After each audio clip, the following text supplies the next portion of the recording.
한 자녀의 올인이라 굶어도 여기는 보낸다. 어딜까요? 바로 여기입니다. 4년새 사교육비 증가율을 보면 확실히 드러나죠. 사교육비가 뭐예요? 학원이 학원. 굶어도 학원은 보낸다는 겁니다. 4년새 증가율이 여러분 40.89%입니다. 이야, 사교육비 어마어마하게 늘어나죠. 야, 진짜 장난 아닙니다.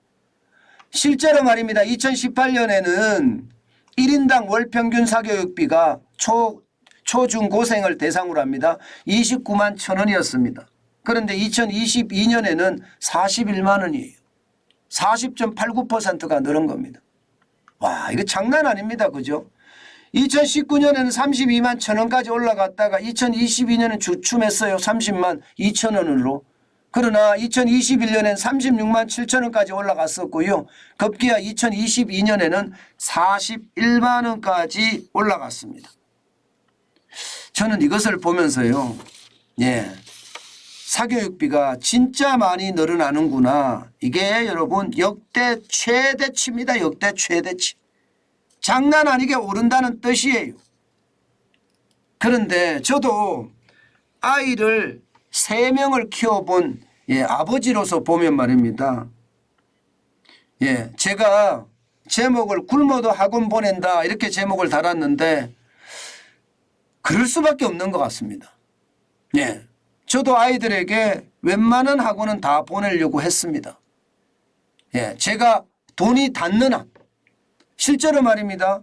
저는 새벽 5시면 출근을 했어요. 일어난 것이 아니라. 제가 매일경제가 충무로에 있었거든요. 새벽 5시면 회사에 출근을 했습니다. 그리고 새벽 5시부터 이게 최소한 1시간 이상은요. 제 시간을 썼습니다. 그 시간에는 아침 시간이니까 머리도 맑고 그렇잖아요. 그래서 저는 책을 썼어요. 책을. 매경은 좀 좋은 게 말입니다. 책을 제가 쓰잖아요.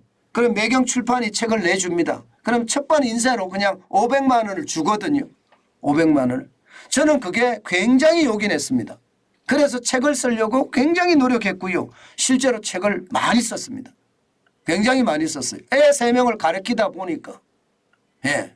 그러니까 저는 굶어도는 아니지만 잠자지 않고죠. 좀 잠을 덜 자도 학원은 보낸다. 저는 그런 생각으로 실제로 보냈거든요. 그런데 그게 저만 그렇겠습니까? 대한민국에 있는 부모들은 다 똑같은 세상일 거예요. 아마 똑같은 생각일 거예요. 그럴 수밖에 없는 게 코로나 때문에 그동안은 못 보냈잖아요. 코로나에 걸리면 어떡하나.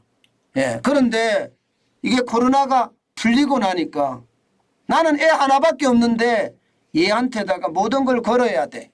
얘가 하고 싶은 건 다 시키고 싶어. 그러다 보니까 여러분 올인하게 되고 올인은 결국 사교육비가 엄청나게 증가한 그런 사태로 발전하는 거죠. 실제로 보면 여러분 사교육비 이거 진짜 심각하죠. 2020년에는 69.7%가 초등학교예요. 그러니까 10명 중에 7명은 사교육을 받았다는 뜻이거든요. 그런데 2022년 작년에는요. 10명 중에 8.5명이 사교육을 받는다는 뜻입니다. 중학교는요. 10명 중에 7.6명이고요. 고등학교도 10명 중에 6.6명이 사교육을 받는다는 뜻이에요.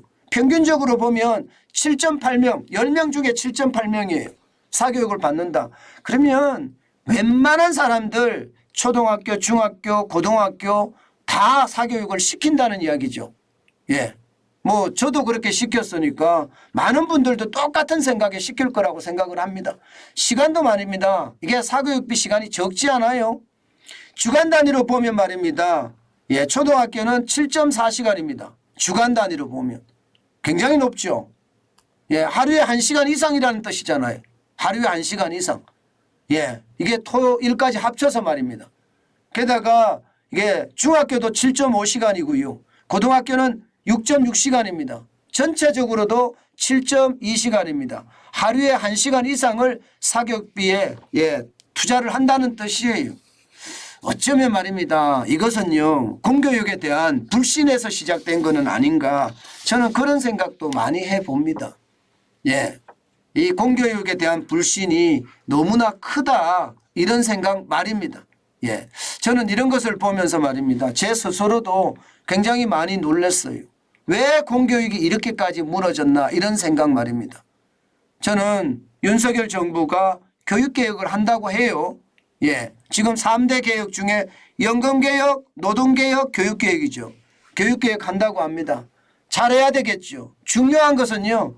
공교육을 어떻게 바꿀 것인가 여기에 대한 교육이 가장 우선이다. 저는 이렇게 말하고 싶고요. 특히 말입니다. 사교육을 공교육이 잘 되면 사교육은 그만큼 줄일 수 있습니다. 여러분 역대 죄송합니다. 공교육이 잘 되면 사교육은 좀 줄어들 수도 있습니다. 예, 그러나 쉽지 않을 거예요. 여러분 실제로 보세요. 소득에 따라 벌어진 사교육비 보세요. 돈을 많이 벌면 많이 벌수록 예, 지금 사교육비에 쓰는 비용이 굉장히 많죠. 예, 실제 말입니다. 800만 원 이상 돈을 버는 사람들은 사교육비에 거의 10명 중에 대부분 말입니다. 8.8명이니까 거의 9명이잖아요. 9명은 사교육비를 시킨다는 이야기가 되는 겁니다. 저는 이것을 보면서 사교육비가 예, 얼마나 가정에서 부담되는지 아마 다들 알고 있을 거예요.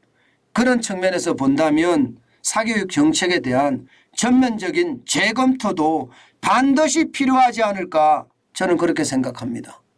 이게 교육개혁이라는 게요. 참 쉽지 않은 게 교육개혁입니다. 그러나 한번 시작을 하면요. 반드시 저는 해야 된다고 생각을 합니다.